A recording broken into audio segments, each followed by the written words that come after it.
আমি জানি বিডিওদের উপর প্রেশার পড়ছে, এসডিওদের উপর প্রেশার পড়ছে, এবং বিশেষ করে বিএলওদের ওপরেও প্রেশার পড়ছে, বিএলএদের ওপরেও প্রেশার পড়ছে। আপনারা দেখবেন সকলেই ওই কাজটাও করতে হবে, গভর্নমেন্টের ডেভেলপমেন্টের কাজও করতে হবে। এটা ইচ্ছা করেই করা হয়েছে, এমন একটা সময় চুজ করা হয়েছে যাতে ডেভেলপমেন্টটা স্টপ হয়ে যায়। কিন্তু ডেভেলপমেন্টের কাজটা হচ্ছে কন্টিনিউয়াস প্রসেস। কোনো কাজেই যেন গাফিলতি না হয়, এটা আমাদের সকলকে নজর দিয়ে দেখতে হবে। আর বিএলওদের সবাই সাহায্য করবেন, বিএলএদেরও এবং ডিএমদেরও বলবো, ভুলভাল অনেক সময় সার্ভার কাজ করে না, ভোট ঠিকমতো উঠছে না, একের জায়গায় আরেকজনের নাম উঠে যাচ্ছে, এরকমও অনেক কেস আছে। ধরুন বিয়ে হয়েছে একটা মেয়ে, সে শ্বশুরবাড়ি চলে গেছে, তার নামটার জন্য তোলার জন্য ফর্ম দেওয়া হচ্ছে না, যতদূর আমি জানি।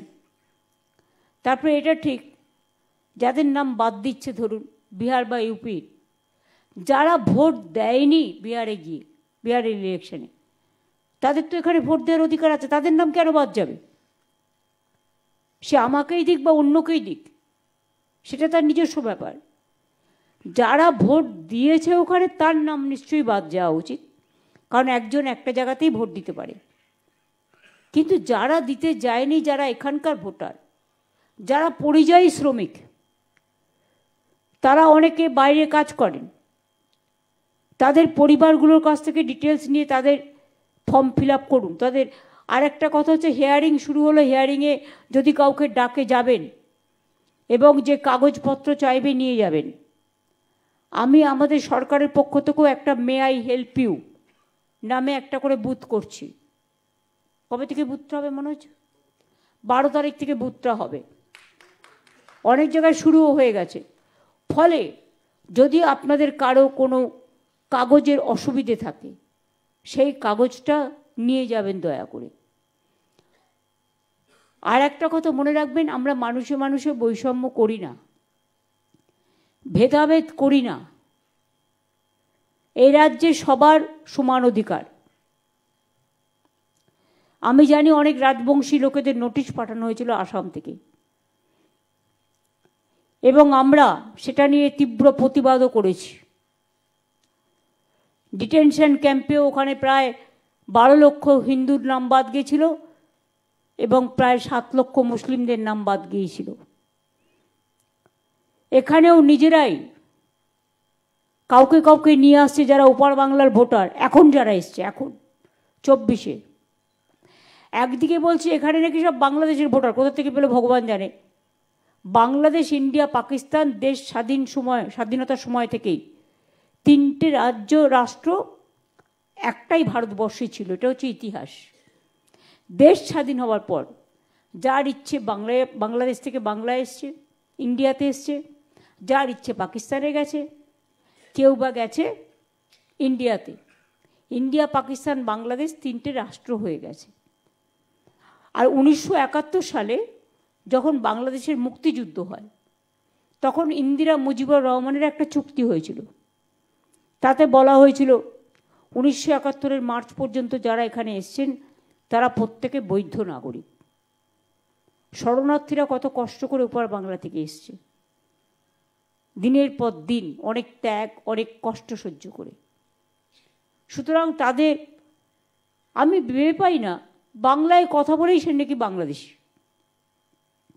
আরে বাংলাদেশ তো একটা আলাদা রাষ্ট্র, আর বাংলা তো একটা রাজ্য। ভাষাটা দুজনের এক হতে পারে। তো পাকিস্তানের যে উর্দু ভাষা, সে উর্দু ভাষায় তো আপনার ইউপির লোকেরাও কথা বলে, সে তো বিহারের লোকেরাও কথা বলে, আমাদেরও অনেকে আছে কথা বলে উর্দুভাষী যারা আছেন, যারা পাকিস্তান আর পাঞ্জাব বর্ডার আছে, তারা পাঞ্জাবি, পাকিস্তানে একটা পাঞ্জাব আছে, আবার ইন্ডিয়াতে একটা পাঞ্জাব আছে। এগুলো হচ্ছে ইতিহাস। এটাকে বিকৃত করে সবাইকে একটা বাংলাদেশের তকমা লাগিয়ে দিয়ে আর কাউকে কাউকে পুশ করা হচ্ছে। লোকাল পুলিশরা কি করছেন, আপনাদের হাতের নাগাল থেকে কি করে বেরিয়ে যাচ্ছে। এই যে আমরা যে গর্ভবতী মাকে নিয়ে এলাম, তার পরিবারের 4 জন এখনো ওখানে আছে। তারা ইন্ডিয়ার সিটিজেন, কাগজপত্র আছে, তা সত্ত্বেও বিএসএফ ফোর্সফুলি তাদের পুশব্যাক করে দিচ্ছে। আর যারা রাজ্যের পুলিশ অফিসার তাদের আমরা বলবো, এত ভীতু হলে চলবে না। মারপিট করতে বলছি না, খুন খারাপি করতে বলছি না, অন্তত প্রোঅ্যাক্টিভ হন, নাকা চেকিংটা ঠিক মতো করুন। প্রচুর লেনদেন উধার উধার হচ্ছে বর্ডার দিয়ে, এবং যারা বেশি সমালোচনা করে তারাই এটা খেয়ে যায়, আর দোষ হয় অন্য লোকের। সব মাছই মাছ খায়, সব পাখি মৎস্য খায়, দোষ হয় মাছরাঙার। এটা মাথায় রাখবেন। আর আমাদের প্রত্যেকটা বর্ণের, ধর্মের, জাতির, সম্প্রদায়ের এক একটা কালচার আছে নিজেদের। তাদের কালচার, তাদের সংস্কৃতি তারা রক্ষা করবেন। তাদের শাসন করার অধিকার কারো নেই। আর আমি রাজবংশী কামতাপুরী যারা ভাই বোনেরা আছেন, বা নৌশক শেঠ যারা আছেন, যারা সংখ্যালঘু, তপশিলীয়, আদিবাসীও, নমশূদ্ররাও, যাদের ওপর অত্যাচারটা বেশি হচ্ছে, তাদের বলবো চিন্তা করবেন না। বাংলায় ডিটেনশন ক্যাম্প আমি থাকতে আমি কোনো দিনই করতে দেবো না। তার কারণ হচ্ছে আমরা চাই মানুষ তার মর্যাদা নিয়ে, তার সম্মান নিয়ে বাঁচুক। আর আসাম গভর্নমেন্টের কোনো অধিকার নেই বাংলার লোককে চিঠি পাঠানো, কোনো ক্ষমতা নেই। আর পুলিশকেও আমার বলা থাকলো, অন্য রাজ্য থেকে এসে যেন আমার রাজ্যের লোককে গ্রেপ্তার করে নিয়ে যেতে না পারে, এটা আপনাদের দায়িত্ব দেখার। কোনো ক্রিমিনালকে কেউ অ্যারেস্ট করতে আসলে স্টেট গভর্নমেন্টের সাথে কথা বলুন। আমরা ক্রিমিনালদের নিশ্চয়ই অ্যালাউ করব না, কিন্তু সাধারণ মানুষের ক্রিমিনাল এক নয়। কাউকে ক্রিমিনাল বানিয়ে দেওয়ার আগে দেখতে হবে সত্যিই সে ক্রিমিনাল কিনা। কাউকে চোর বদনাম দেওয়ার আগে সত্যিই দেখতে হবে খুঁটিয়ে সে আদৌ চোর কিনা। যে কেউ যে কারোর নামে কিছু বলে ফেললো। আর সোশ্যাল নেটওয়ার্কটা তো এখন মানুষকে স্ক্রোল করার নেটওয়ার্ক হয়েছে। এর মধ্যে ভালো জিনিস নেই তা আমি বলবো না, নিশ্চয়ই আছে, তাদের আমরা শ্রদ্ধা করি। কিন্তু